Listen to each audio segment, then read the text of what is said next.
Hello दोस्तों, आप सभी का दीनों पर स्वागत है। मैं विश्वजीत सिंह। दोस्तों, आज की इस वीडियो के अंदर हम बात करने वाले हैं BA programme second year political science के all important questions with answer.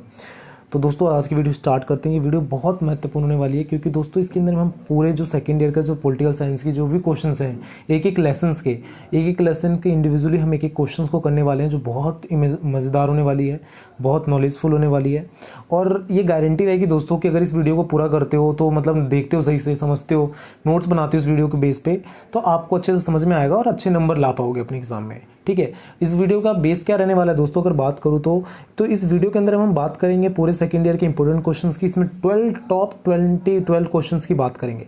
ठीक है, इसके अंदर हम 12 क्वेश्चंस देखेंगे। सेकंड ईयर के टोटल 12 क्वेश्चन जो बीए प्रोग्राम पॉलिटिकल साइंस के होंगे, और एक ही वीडियो के अंदर में आपकी पूरी बुक खत्म हो जाएगी। ठीक है, और ये वीडियो किस किस के लिए इंपॉर्टेंट है, अगर इसके बारे में बात करें तो ये वीडियो एसओएल वाले बच्चों के लिए भी इंपॉर्टेंट है, रेगुलर वालों के लिए भी है, इग्नू वालों के लिए भी है, नॉन के लिए भी है, एनसीडब्ल्यूईबी के लिए भी है। मतलब जो भी कहीं से भी कैसे भी पढ़ रहा है, अगर वो सेकेंड ईयर में है और उसके पास पॉलिटिकल साइंस है जिसमें इंडियन पॉलिटिकल को हम पढ़ रहे हैं, ठीक है, भारतीय राजनीति को पढ़ रहे हैं, तो उसके लिए बहुत महत्वपूर्ण होने वाला है। इसके अंदर में हम टोटल टॉप 12 क्वेश्चंस की बात करेंगे, साथ साथ में लेक्चर बेस पे उसके आंसर भी बताऊंगा, क्वेश्चन को समझाऊंगा। ठीक है, तो बहुत अच्छे से क्लियर होगा। नॉर्मली क्या होता है दोस्तों कि बच्चों जब जाते हैं एग्जाम देने के लिए तो बहुत अच्छे से प्रिपेयर होते हैं, सब कुछ होता है, बट उन्हें क्वेश्चन ही समझ में नहीं आता कि किस हिसाब से क्वेश्चन का आंसर लिखना है, इसके कारण से वो कई बार नंबर अच्छे नहीं ला पाते हैं। ठीक है, तो ये बहुत बड़ा प्रॉब्लम होता है आज के समय में, तो ये भी हम थोड़ा दूर करने की कोशिश करेंगे और अच्छे से समझेंगे एक एक चीज़ों को बहुत बारीकी से। स्टार्ट करते हैं आज की वीडियो। मैं विश्वजीत सिंह। ठीक है, स्टार्ट करते हैं। सबसे पहला क्वेश्चन, टॉप 12 क्वेश्चन के विद आंसर में सबसे पहला क्वेश्चन आता है लेसन फर्स्ट का, भारतीय राज्य की प्रकृति का प्रमुख उपागम क्या है। ठीक है, पहला क्वेश्चन बहुत इंपॉर्टेंट क्वेश्चन है। अब सबसे पहले उपागम को समझो। उपागम होता क्या है? उपागम मतलब दृष्टिकोण, सोच विचार, ठीक है, नजरिया किसी का। ठीक है, अब बात क्या कर रहा है कि भारतीय राज्य की प्रकृति, जो भारत के राज्य हैं उसकी प्रकृति का उपागम क्या है। तो यहाँ पे उपागम, दो तरह के उपागम आते हैं। एक होता है परंपरागत उपागम, और दूसरा होता है आधुनिक उपागम। परंपरागत मतलब ट्रेडिशनल, जो पुराने तरीके से, जो पुराने जिस तरीके से चलता आ रहा था वो उनकी सोच, और दूसरा आधुनिक सोच। ठीक है, समझ में आ रहा है? एक पुरानी सोच और एक आधुनिक सोच, मॉडर्न सोच। ठीक है, ये दो तरह के उपागम होते हैं। तो परंपरागत उपागम के अंदर में क्या क्या आते हैं, ध्यान से सुनना दोस्तों, क्योंकि लेक्चर बेस्ड है तो मैं बोल रहा हूँ, आपको सिर्फ सुनकर ही उसके नोट्स बनाने होंगे। ठीक है, और ये आपकी बुक से ही सारा मैंने तैयार किया है, तो कोई अपनी तरफ से कुछ है नहीं, तो आपको वहां पर भी मिल सकता है सारा कुछ। ठीक है, तो भारतीय राजनीति के प्रकृति के दो स्रोत हो गए, परंपरागत उपागम और आधुनिक उपागम। परंपरागत के अंदर में 4 आते हैं। कौन कौन से? तो ऐतिहासिक दृष्टिकोण, कानूनी दृष्टिकोण, दार्शनिक दृष्टिकोण और संस्थात्मक दृष्टिकोण। देखो, ऐतिहासिक दृष्टिकोण मतलब क्या होता है, जहां पर हम पुराने हिस्ट्री की बातों को लेकर चलते हैं कि यार हिस्ट्री जो जिस तरह से बीत चुकी है, आपने कई बार अपने दोस्तों पापा के मुंह से सुना होगा कि आपको अपने बीते हुए से सबक लेना चाहिए। ठीक है, आपके अपने पास्ट से हमें सीखना चाहिए, ऐसा करके सुना होगा आपने लाइन कई बार। तो वही यहाँ पे भी बात करें कि मतलब हिस्ट्री बेस्ड पे होता है, ऐतिहासिक जो इतिहास हो चुका है उसके बेस्ड पे। ठीक है, ये कहता है। अगर आप बात करोगे कानूनी दृष्टिकोण का, तो कानूनी दृष्टिकोण के अंदर में क्या होता है कि कानूनी बेस्ड पे कि क्या कानून ने कहा है, किस तरह का कानून है, जिसमें हम संविधान की अध्यक्षता की बात करते हैं, संविधान के अध्ययन की बात करते हैं कि संविधान को देखकर, ठीक है, उनके धाराएं, कानूनों को देखकर, उनके धाराओं पे बल देकर, मतलब ये है, ऐसा करोगे तो इसके हिसाब से ये जुर्म मिलेगा, तो उसके हिसाब से राज्यों का अध्ययन किया जाता है। ठीक है, तीसरा आता है दार्शनिक दृष्टिकोण। दार्शनिक दृष्टिकोण मतलब क्या, जहां पे बड़े बड़े विचारक, दार्शनिक, जो पॉलिटिकल के थिंकर थे, पॉलिटिकल थिंकर जिनको हम कहते हैं, उनके बेस पे सोचा गया। जैसे आप राजा राम मोहन राय की बात कर लो, BR अम्बेडकर की बात कर लो, स्वामी विवेकानंद की बात कर लो, गांधी जी की बात कर लो, सारे बड़े बड़े दार्शनिक रहे। ठीक है, जो परंपरागत तौर पे जाने जाते हैं राज्य के अध्ययन के लिए। जैसे राजा राम मोहन राय ने सती प्रथा, बाल विवाह, इन सब चीजों पर रोक लगाई। BR अम्बेडकर ने दूरदर्शिता का सबसे बड़ा एग्जाम्पल दिया भारतीय संविधान की रचयिता के तौर पर। ठीक है, जो आज भी चल रहा है। गांधी जी, जिन्होंने सत्य और अहिंसा का मार्ग अपनाया और उसी के बेस पे उन्होंने स्वतंत्रता हासिल करी और पूरे देश को आजाद करवाया, तो ये सब चीजें देखने के लिए मिलती है। स्वामी विवेकानंद, जिनके व्यक्तित्व को पूरी दुनिया सलाम करती है, तो ये सारा परंपरागत दृष्टिकोण में आता है, दार्शनिक दृष्टिकोण में, परंपरागत वाले में से। ठीक है, और परंपरागत दृष्टिकोण का चौथा आता है संस्थात्मक मतलब क्या होता है, किसी संस्था के ऊपर में भरोसा करके। ठीक है, जैसे सरकार हो गई, राज्य हो गया, सरकार हो गया, ठीक है, केंद्र सरकार, राज्य के अंग हो गए। ठीक है, ये सब, ये जितने भी होंगे, ये क्या होते हैं, संस्थागत, मतलब एक संस्था के ऊपर, एक ऑर्गेनाइजेशन के ऊपर बेस्ड थिंकिंग होती है कि यार उसने ऐसा ऐसा किया था, संविधान सभा ने ऐसा बनाया, तो ये ऑर्गेनाइजेशन हो गया। राज्य, इस राज्य ने ऐसा किया, इस केंद्र ने ऐसा किया, तो ऑर्गेनाइजेशन बेस्ड पे हो गया। समझ में आता है? तो ये हमने इसको, जैसे मैंने बताया आपको कि राज्य की प्रकृति के दो स्रोत हो गए। एक हो गया परंपरागत, ठीक है, परंपरागत जिसको अभी मैंने समझाया आपको, चार उसके अंदर के सारे, ठीक है। और दूसरा आता है आधुनिक। आधुनिक के अंदर में 6 होते हैं। कौन से 6? तो समाज शास्त्री उपागम, राजनीतिक व्यवस्था उपागम, राजनीतिक विकास उपागम, व्यवहारवादी उपागम, गांधीवादी उपागम, मार्क्सवादी उपागम, ठीक है। 6 हो गए टोटल। तो सबसे पहला अगर बात करें समाज शास्त्री उपागम का, तो उसके अंदर में राजनीतिक व्यवस्था को ज़्यादा महत्वपूर्ण दी जाती है कि समाज, राजनीतिक व्यवस्था ज़्यादा इंपॉर्टेंट है। अगर हम दूसरी राजनीतिक व्यवस्था उपागम की बात करें तो वहाँ पे समाज को सुव्यवस्थित रखने की व्यवस्था की बात करते हैं कि समाज को एक सही ढंग से शेड्यूल्ड किया जाए, सही ढंग से सेट किया जाए, इसकी बात करते हैं। और राजनीतिक विकास उपागम की बात करो, तीसरे की बात करते हैं, तो तीसरे में आर्थिक विकास, औद्योगिक विकास, राजनीतिक विकास को जोड़ देते हैं कि हर तरह के विकास की जरूरत है। मतलब अलग अलग विचारकों का अलग अलग मानना है राजनीतिक विकास उपागम में। अगर व्यवहारवादी उपागम की बात करो तो व्यवहारवादी उपागम में व्यक्तिगत तथा समूह की आचरण पर बल देते हैं, ठीक है। उनका मानना है कि व्यक्ति या फिर समूह का जो आचरण है वो ज़्यादा इंपॉर्टेंट है, किसी भी चीज़ से ज़्यादा इंपॉर्टेंट व्यक्ति और समूह का आचरण, व्यवहार, ठीक है। आपने भी अपने घर वालों के मुँह से सुना होगा कि बेटे व्यवहार आपका, बोली ही आपको कई सारी चीज़ें दिलाता है, ठीक है। अगर मैं अच्छा बोल रहा हूँ तब आप मेरे पास आ रहे हो, अगर मैं कड़वा बोलूँगा तो आप मेरे पास कभी नहीं आओगे, तो ये ऐसा कहा जाता है, ठीक है। चौथा हो गया व्यवहारवादी उपागम।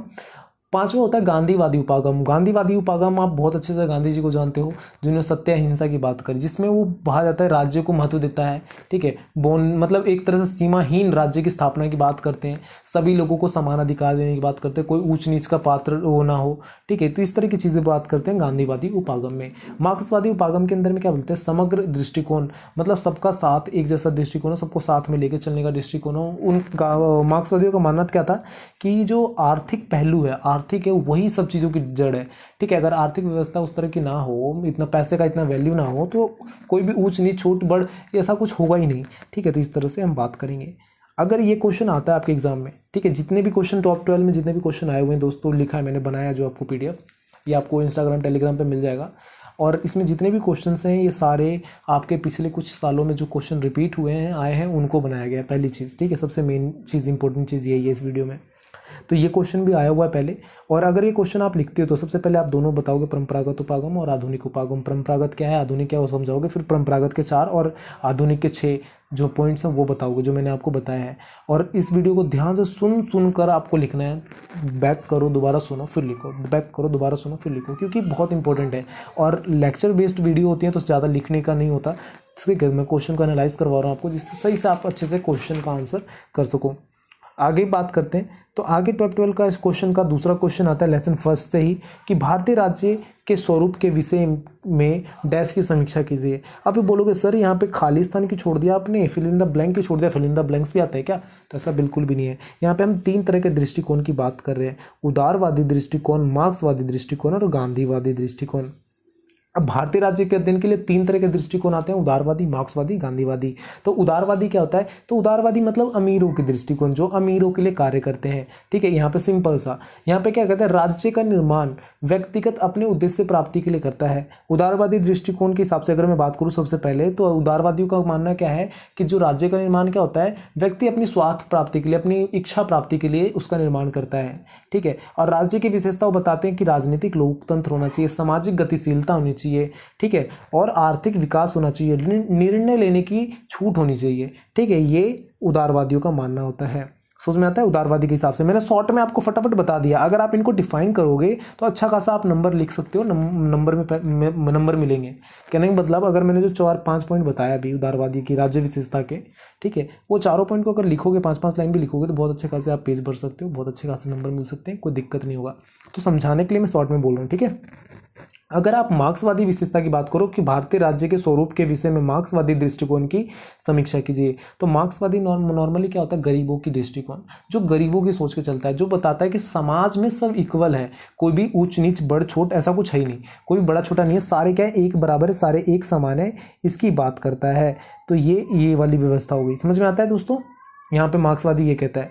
उसके बाद मार्क्सवादी व्यवस्था के अंदर में क्या होता है कि पता है भारतीय संविधान पूंजीपति वर्ग, मतलब ये उनकी जो सोच है मार्क्सवादियों की, इनका मानना है कि जो संविधान बनाया गया भारत का संविधान वो पूंजीपति वर्ग के लिए कार्य करता है, ठीक है, उसके अंडर में काम करता है, बड़े व्यापारियों तथा राज्य के अधीन है, ठीक है, बड़े व्यापारियों के ऊपर मतलब ये छूट देता है, जमींदारों का संविधान सभा है, ये जमींदारों की संविधान है, ठीक है, मतलब जो बड़े बड़े अधिकारी थे उनका। क्योंकि इसमें बात ये ऐसा क्यों कहा जाता है, क्योंकि जब संविधान बनाया गया तो इसमें इनका ये मानना है कि उसमें भेदभाव किया गया, किसी भी गरीब को उसमें जगह नहीं दी गई। जो बड़े बड़े लोग थे, ठीक है, जो अच्छी खासी फैमिली बैकग्राउंड से ताल्लुकात रखते तो उन्हीं को जगह दी गई, किसी गरीब को नहीं बुलाया गया, ठीक है। और जो संविधान का जो स्वरूप है जिसमें सभी बड़े छोटे सबको एक जैसा माना गया है, ठीक है, जिसके हिसाब से इनको लगता है कि बड़ों का ही है और छोटे के लिए बनाया नहीं गया। जो स्ट्रक्चर है बड़े लोग बनाएगा तो बड़े के हिसाब से बनेगा ना, छोटे का नहीं बनेगा, इनका ये मानना है अपने हिसाब से, ठीक है, समझ में आता है। तीसरा आता है गांधीवादी विचार, गांधीवादी दृष्टिकोण। गांधीवादी दृष्टिकोण के अंदर में क्या आता है, जो गांधी जी जैसे कि आपको पता होगा सत्य, अहिंसा और आशावादी थे। वो सत्य की राह पे चलते थे, लड़ाई झगड़े से दूर रहते थे और हमेशा आशा रहता था कि अरे ऐसा कर लेंगे हम, ठीक है, आशावादी थे।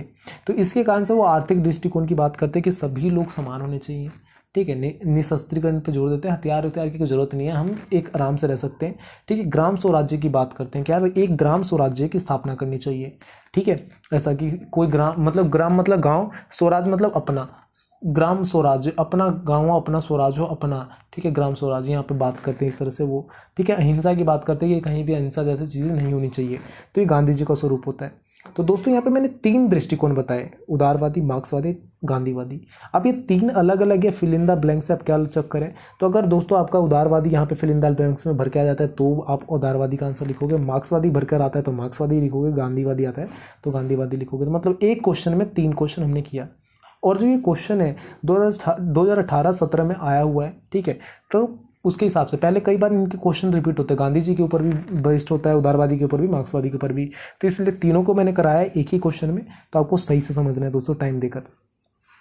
अगले क्वेश्चन की बात करते हैं। अगला क्वेश्चन आता है लेसन सेकंड से, भारत के राष्ट्रीय आंदोलन की उत्पत्ति का विकास का वर्णन कीजिए। अब भारतीय राष्ट्रीय आंदोलन मतलब क्या, जो भारत की आंदोलन में राष्ट्रीय आंदोलन हुआ स्वतंत्रता को लेकर या जो भी था, जन जागृति को लेकर कि लोगों के अंदर में एक विश्वास जगे, लोगों को एक अवेयरनेस फैले, जागरूकता फैले, तो उसका जो आंदोलन हुआ कैसे हुआ। तो नॉर्मली इस आंदोलन का जो श्रेय जाता है या फिर जो मतलब टाइम पीरियड की अगर बात करो इस आंदोलन का, तो 1857 को माना जाता है, ठीक है, 1857 में क्या हुआ, 1857 में विद्रोह हुआ, ठीक है, 1857 का विद्रोह आपने पढ़ा होगा 12th क्लास में।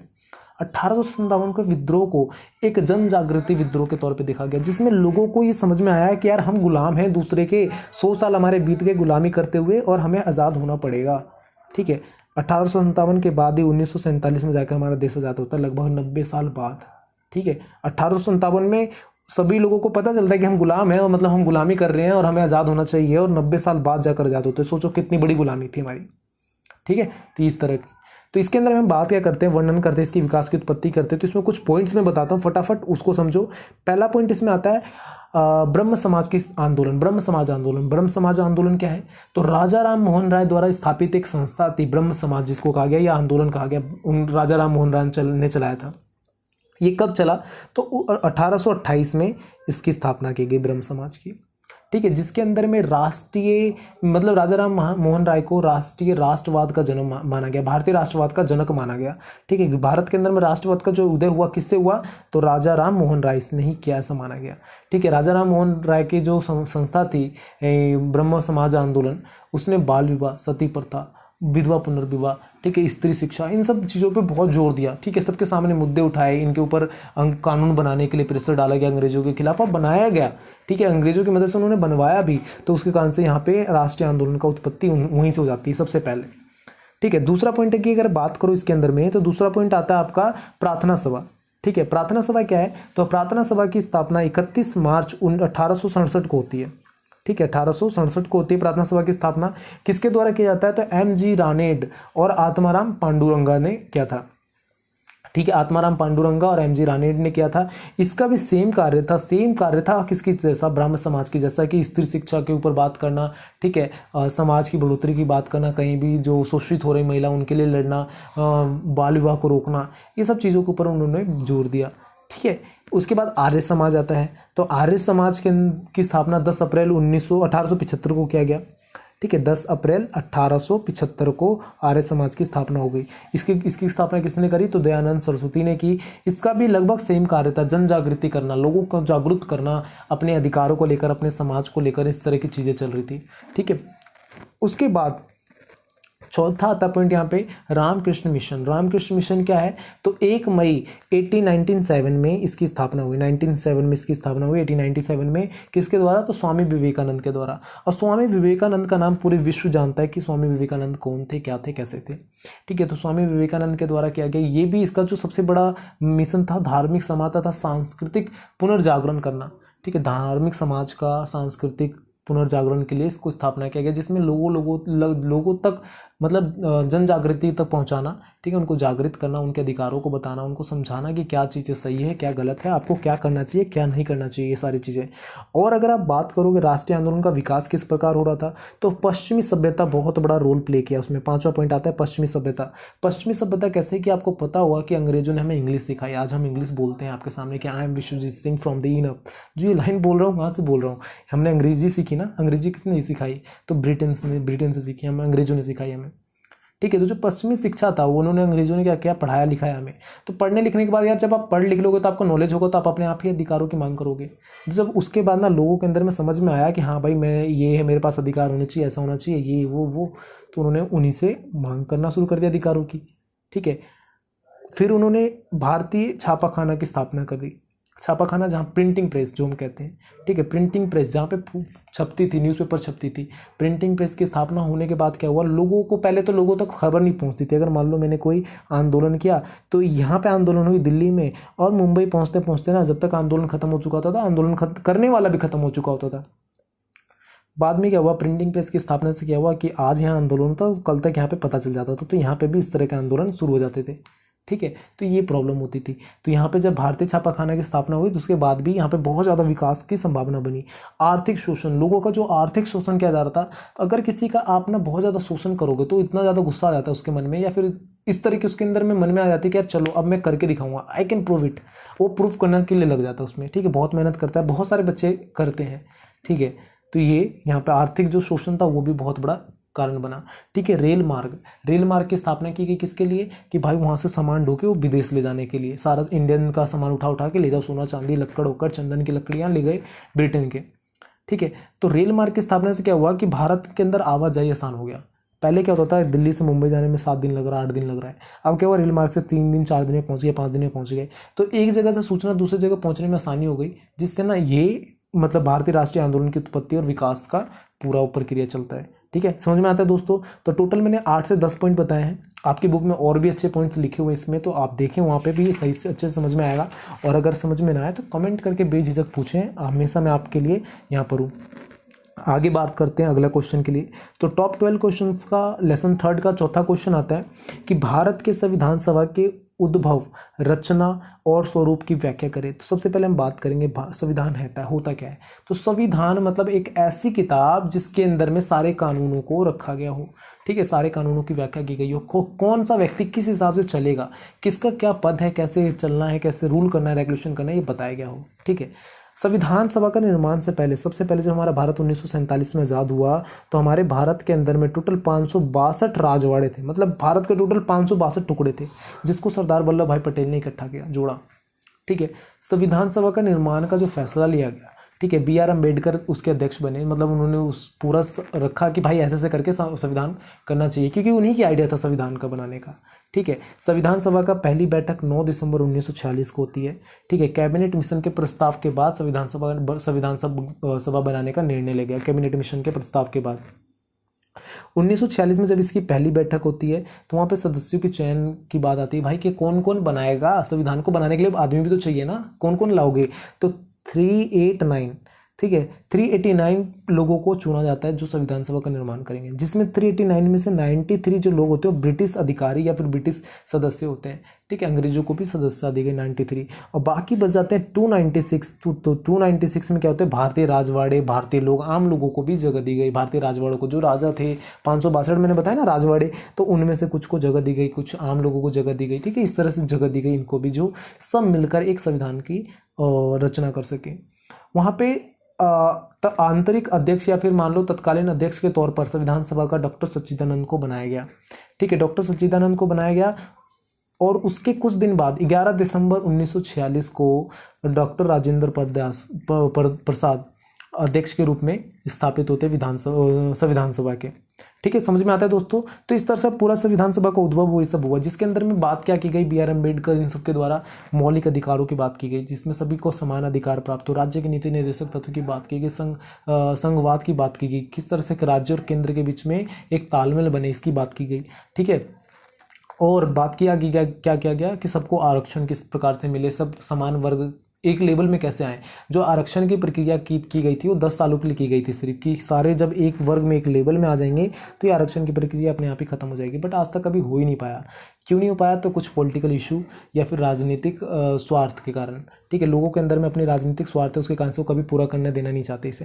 ठीक है, अब बात करते हैं, यहाँ पे कुछ एक्स्ट्रा क्वेश्चन भी आ जाते हैं। कई बार पूछ लिया जाता है कि संविधान सभा की जो उद्भव कैसे हुआ, इनकी कठिनाइयाँ और आलोचना करो। तो कठिनाइयाँ कहती संविधान बनाते समय कि भारत एक विशाल देश था, उसकी जनसंख्या बहुत बड़ी थी। ठीक है, जब भारत आज़ाद हुआ तो करीब वहाँ पे 35 से 40 करोड़ के बीच में हमारी जनसंख्या थी, 40-45 करोड़। तो उसके वहाँ पे उतने बड़े लोगों के लिए कैसे, और अलग अलग, ये भी नहीं कि यार एक ही धर्म के लोग हैं। ठीक है, वहाँ पे अलग अलग जाति धर्म स्वरूप के लोग हैं, अलग भाषा है, तो किसके बेस पे ना राज्य का निर्माण किया जाए, किसके बेस पे कानून बनाया जाए। ठीक है, तो इस तरह से चीज़ें थी। और दूसरी चीज़ है सांप्रदायिकता मतलब यहाँ पे अलग अलग तरह के धर्म भाषा कलर के लोग हैं, तो उसके बेस पे भी देखना था कि यार ऐसा करूँ तो ये वाला गलत हो जाएगा, ऐसा ना करूँ, तो ये भी बहुत बड़ी बात थी।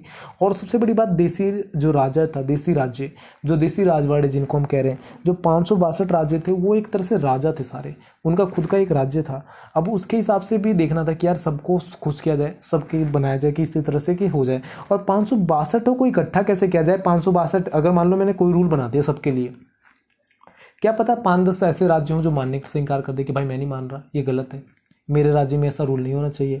तो ये भी था, तो ये भी देखा जा रहा था। ठीक है, तो बहुत सारी प्रॉब्लम आ रही थी, कठिनाइयाँ थी। आलोचना करने वाले इसकी अगर बुराई करें, संविधान सभा की बुराई करते हैं, तो आलोचना करने वाले कहते हैं कि अप्रत्यक्ष रूप से निर्वाचित सदस्य थे, मतलब इनको चुना नहीं गया था। अप्रत्यक्ष रूप से मैंने चुन लिया, हाँ भाई तू बनाएगा, एक ये बनाएगा, एक ये बनाएगा, एक ये बनाएगा, एक ये बनाएगा, संविधान सभा में 5 बंदों को इकट्ठा कर लिया, बनाओ। ये अप्रत्यक्ष रूप से हुआ। प्रत्यक्ष रूप से मतलब क्या, जाए आप लोगों से पूछा गया, मतदान होता है कि हाँ भाई किस किस को संविधान सभा में जाकर बनाना चाहिए, संविधान निर्माण करने का अधिकार देना चाहिए, तो उस तरह से होता तो ज़्यादा अच्छा लगता, लोगों को ये मानना था। ठीक है, और वहाँ पे संविधान सभा में बात की गई कि एक दल की उस पर रणनीति थी, सिर्फ एक दलीय व्यवस्था के थ्रू संविधान का निर्माण किया गया। एक दलीय कैसे, क्योंकि जब संविधान का निर्माण हो रहा था तो सिर्फ कांग्रेस पार्टी ही उसमें इन्वॉल्व थी, बाकी दूसरी पार्टी को वहाँ पर जगह भी नहीं मिली। ठीक है, गठन का आधार सांप्रदायिक था, जो गठन का आधार किया गया वो सांप्रदायिकता आधार पे किया गया, तो ये भी बहुत सारे लोगों ने उसकी आलोचना करी। समझ में आता है दोस्तों। तो ये क्वेश्चन, यहाँ पे भी हमने 2 क्वेश्चन बात करी, जहाँ पे कठिनाइयाँ और आलोचना की बात करी। विशेषता भी इसमें आ जाती है कि किस तरह से विशेषता है, तो लिखित है, बहुत बड़ा संविधान है। ठीक है, मौलिक अधिकारों की बात करता है, सबको समान अधिकार प्रदान करता है। ठीक है, लचीलापन भी है इसमें, हम संशोधित कर सकते हैं, इस तरीके से बनाया गया, तो ये विशेषता भी आ जाती है। तो यहाँ पे 2 क्वेश्चन हो जाएंगी कि कठिनाइयाँ, विशेषता और आलोचना कीजिए, और एक तो ये वाला आपका क्वेश्चन है ही है। ठीक है, अगला देखते हैं क्वेश्चन नंबर 5, टॉप 12 क्वेश्चंस का लेसन 4 का 5 क्वेश्चन आता है। भारत में शक्ति की संरचना तथा संस्थागत ढांचे को समझाइए, कि भारत में शक्ति की संरचना किस प्रकार की है और संस्थागत ढांचा क्या है। तो शक्ति की संरचना की अगर बात करो तो भारत में शक्ति की संरचना 3 जगह बांटी गई है। 3 जगह कौन कौन सी, तो विधायिका, कार्यपालिका, न्यायपालिका। तो विधायिका क्या होता है, जहाँ पे कानूनों का निर्माण होता है। ठीक है, बजट पारित करता है, संविधान में संशोधन होता है, तो वो। कार्यपालिका क्या होता है, जो प्रशासनिक कार्य करता है, सैनिक कार्य करता है, कूटनीतिक कार्य करता है, कानूनों का पालन करवाता है, निर्माण करता है। ये न्यायपालिका क्या होता है, जो इन सब पे नज़र रखता है कि कौन सा काम सही से कर रहा है, कौन सही से काम नहीं कर रहा है, कहाँ पे संविधान का पालन हो रहा है, कहाँ पे नहीं हो रहा है, कहाँ पे कानूनों को तोड़ा जा रहा है, कहाँ नहीं जा रहा, सजा देने का कार्य इसका हो जाता है न्यायपालिका का। 3 हो गए।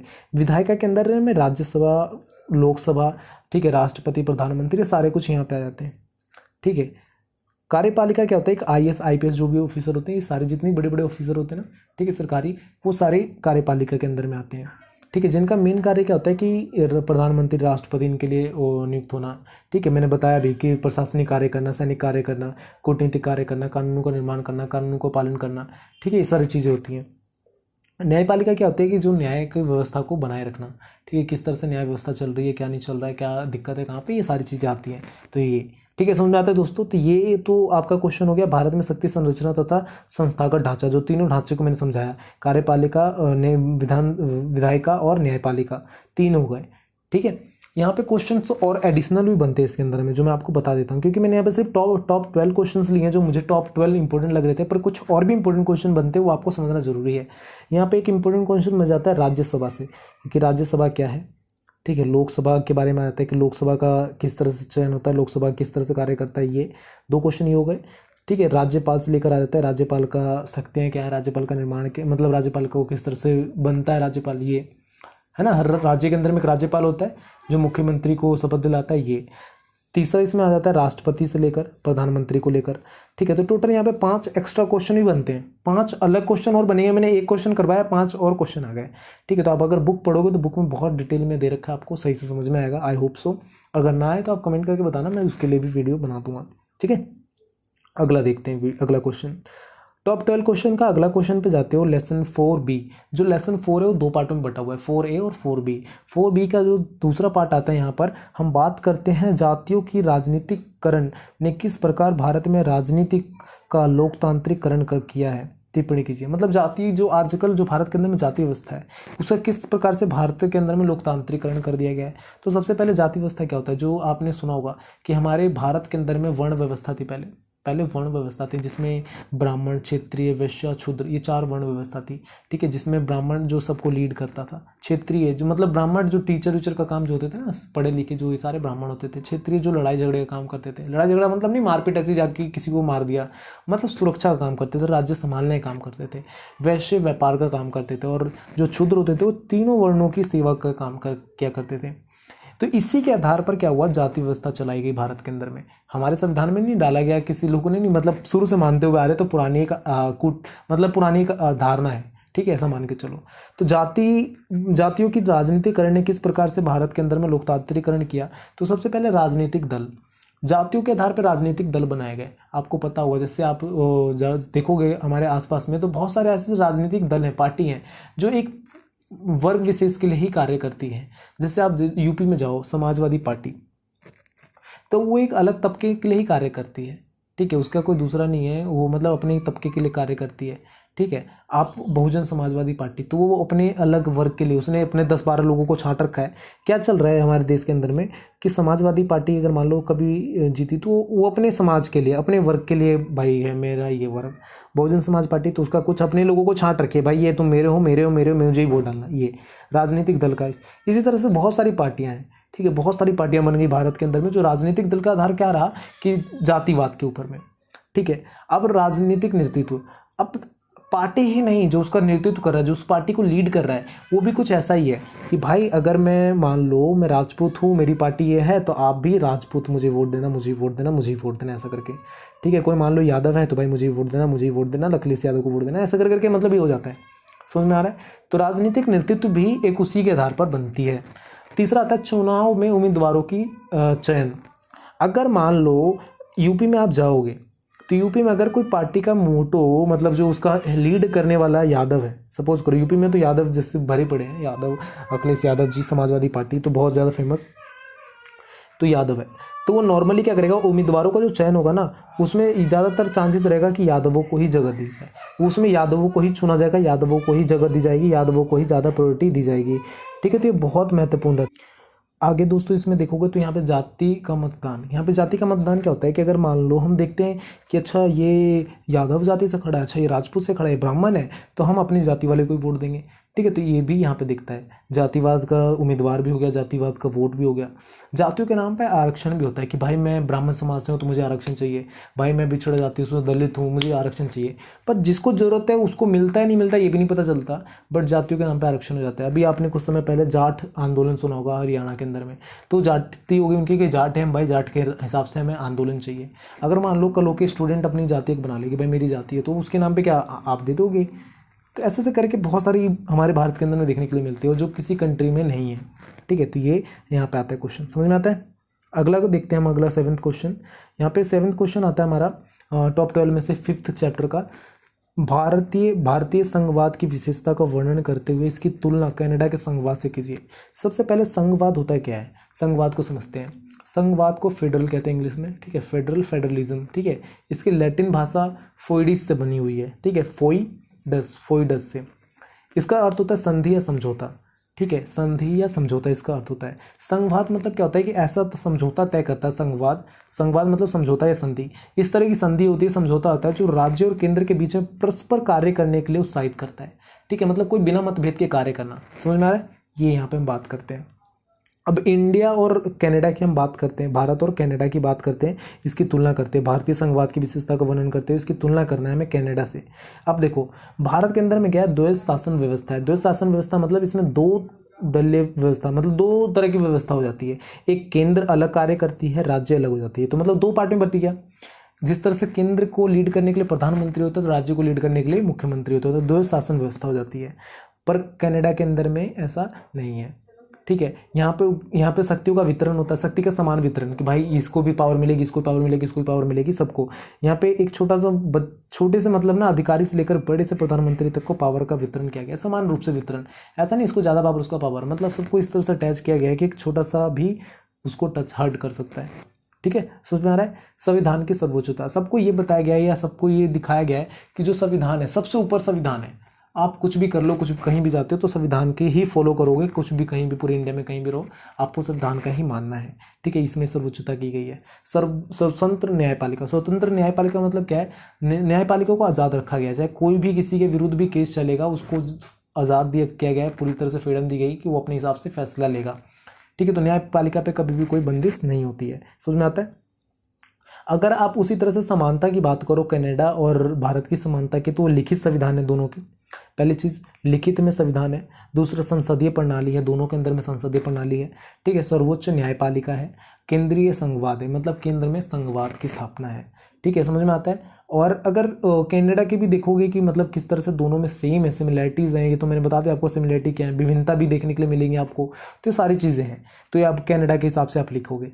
तो ये वाला क्वेश्चन भी बहुत इंपॉर्टेंट है, अक्सर पूछा जाता है कनाडा के हिसाब से क्या है, भारतीय संघवाद क्या है।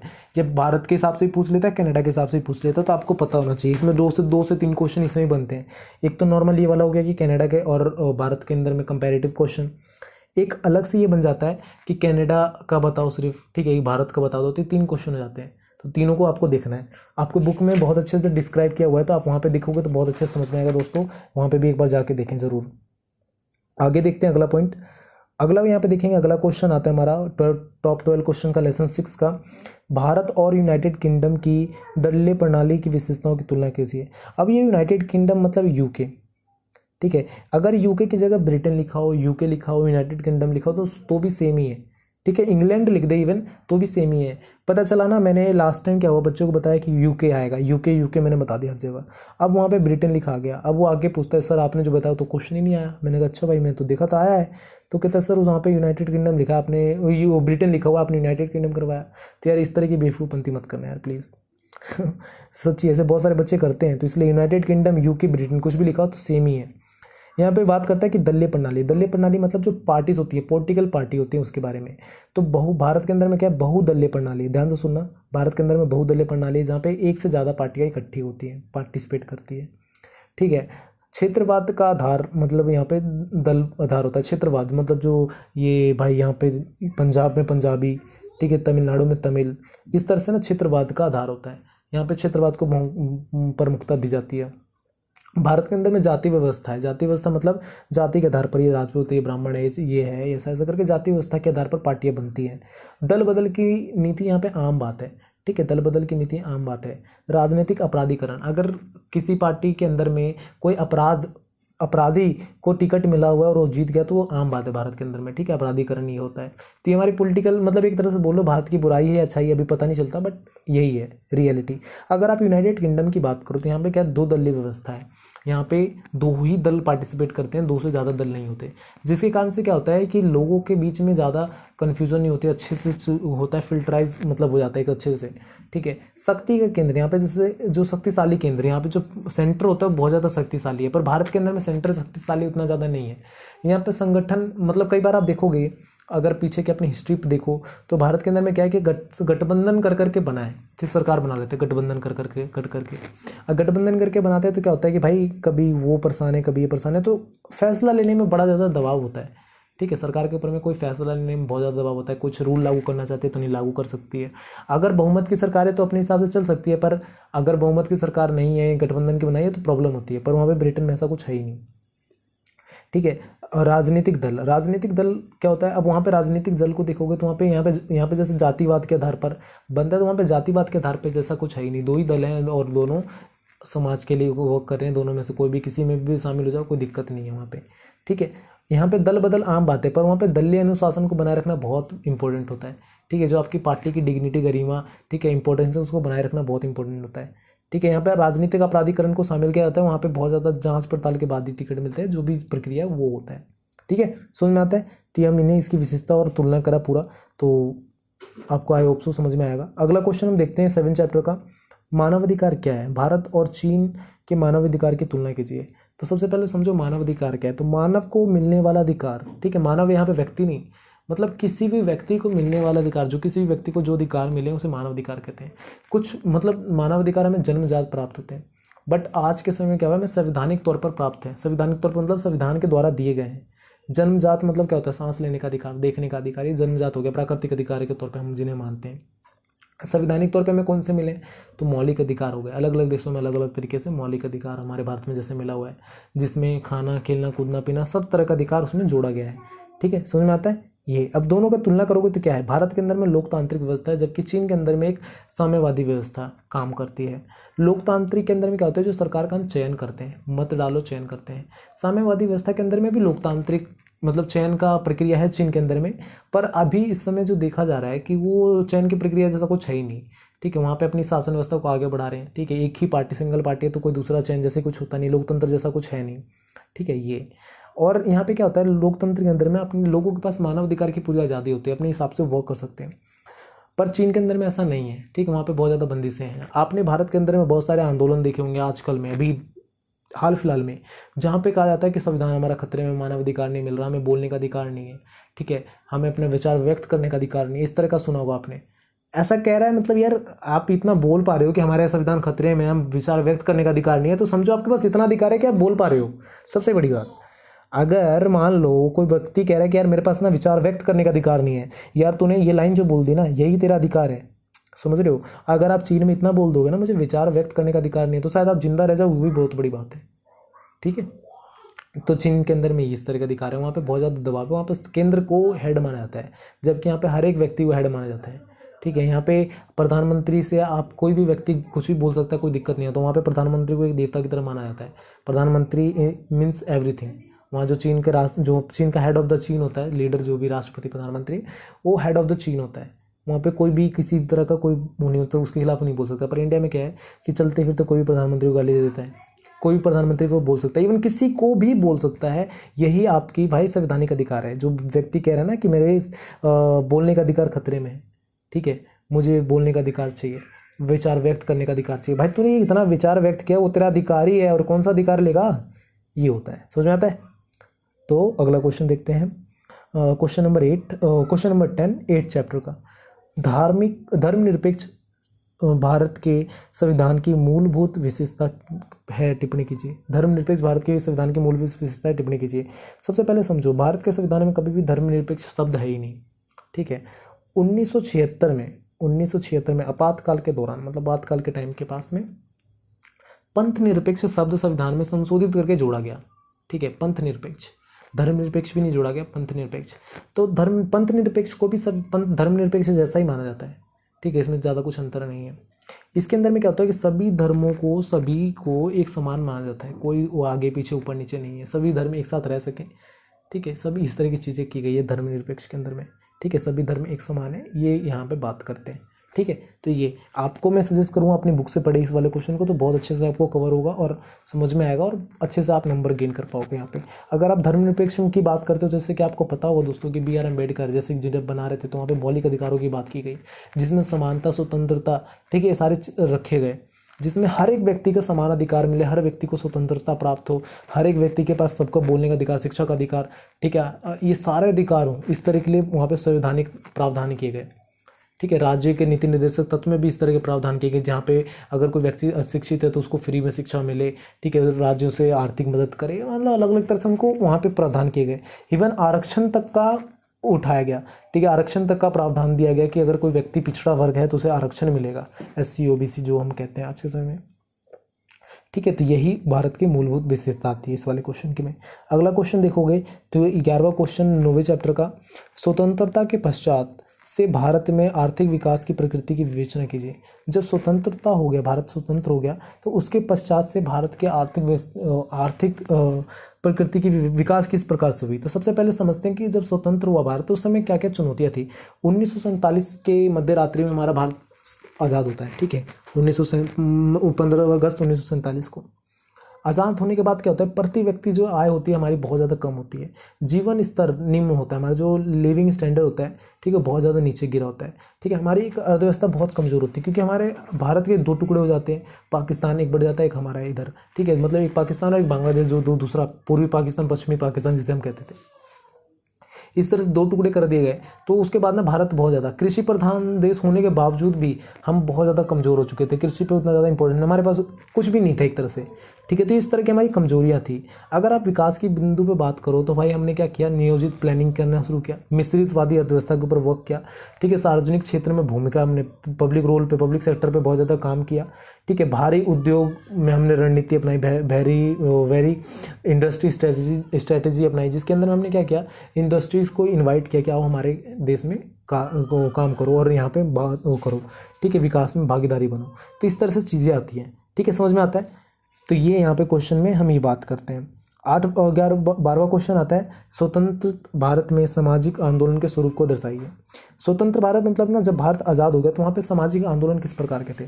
उससे पहले के सामाजिक आंदोलन की मैंने आपको पहले बता दिया था, जहाँ पे प्रार्थना सभा, ब्रह्म समाज, ये सारे मैंने बताया आपको, ठीक है।